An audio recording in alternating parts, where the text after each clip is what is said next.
Population ya commune ya Njili bazali kolela butu moi pona likambu ya bakuluna oyo bazali konyokola bango bazali ko créer insécurité ko boto la bango biloko ya ndenge na ndenge osali erreur ba papier machette surtout awa na entrée Kimbuta plus précisément na couloir Immaculé. Elo okamu ezali na madame nanga to mela quelque part. Donc zonga boye ba bimeli biso 2 personnes à machette, ba minga machette.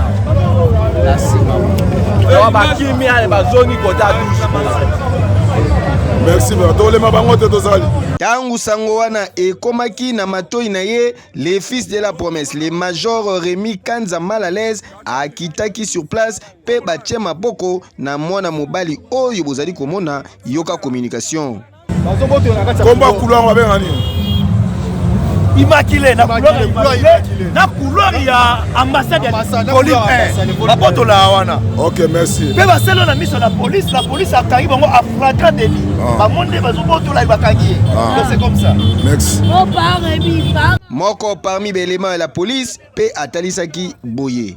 Ya yebo na major Rémi.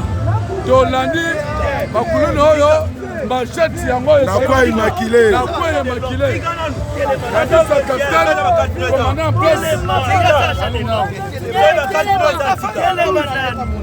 Ebongo ye moko grand kuluna a beti munoko izalaki somo. Ok. Yo population ezali awa. Oh bazie. Parmi bato ba na kwa Immaculé. Toto mela moko yoyo. To melie ga sisi. Magatala kula tala image. Moko yoyo to sisi koyo.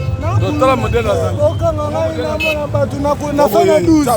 Ah machette na nzoto. Ya kosambeza te musala ezali komonana. Félicitations à les fils de la promesse, le major Rémi Kanza mal à l'aise, le policier du peuple Bouindé Zalaka.